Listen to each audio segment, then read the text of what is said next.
So as I record this, closing arguments are happening in the Derek Chauvin trial for the killing of George Floyd. And I don't know how it's going to end up. I don't know if by the time you watch this, maybe there'll be a verdict, maybe there won't. What I do know is that if these tragic events had never occurred, I don't think any of us would know George Floyd's name. It was only because of the nature of his death that his name became famous throughout the world. Well, we'll see how this relates to our passage in today's 5-minute devotional from John 12:20 to 26. Now among those who went up to worship at the feast were some Greeks. So these came to Philip, who was from Bethsaida in Galilee, and asked him, "Sir, we wish to see Jesus." Philip went and told Andrew. Andrew and Philip went and told Jesus, and Jesus answered them, "The hour has come for the Son of Man to be glorified. Truly, truly, I say to you, unless a grain of wheat falls to the earth and dies, it remains alone. But if it dies, it bears much fruit. Whoever loves his life loses it, and whoever hates his life in this world will keep it for eternal life. If anyone serves me, he must follow me, and where I am, there my servant will be also. If anyone serves me, the Father will honor him." So, this interesting phrase, "Unless a grain of wheat falls to the earth and dies, it remains alone. But if it dies, it bears much fruit." So, if Jesus had not died in the way that he did and rose from the dead, I doubt that we would know his name. He'd just be another first century rebel crushed by the Roman Empire. Now we know that he was much more than that, right? He was the Word made flesh.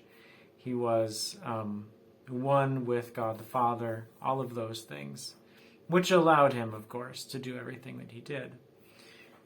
But he knows that the way for him right now involves death, and it involves giving up his life. And he's saying that he's not alone in that. Whoever loves his life loses it, and whoever hates his life in this world will keep it for eternal life. So these are hard words. I'm not going to say that they're not. They are.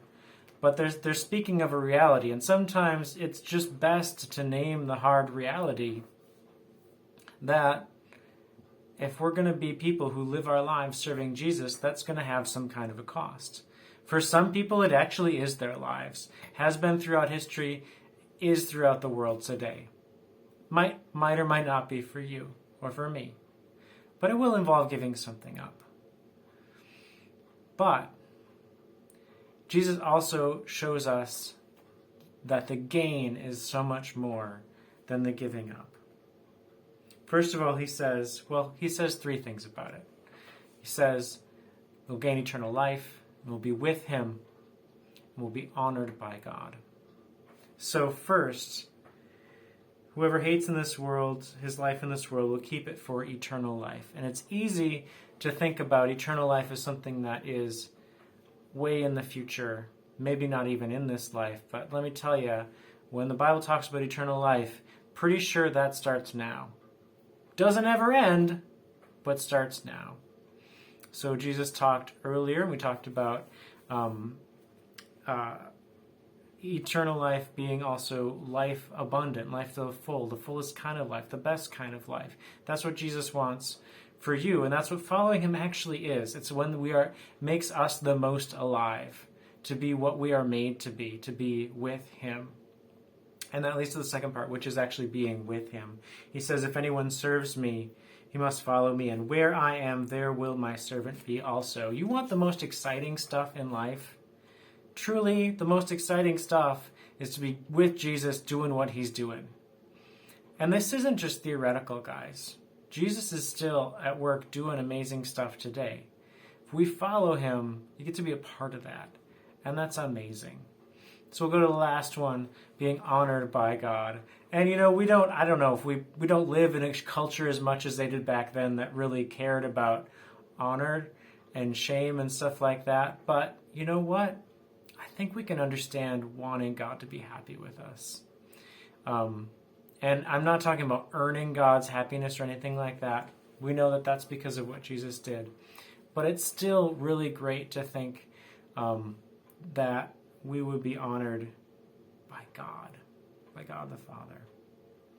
So yeah, serving Jesus is probably going to involve giving stuff up. But the gain is so much greater than the loss.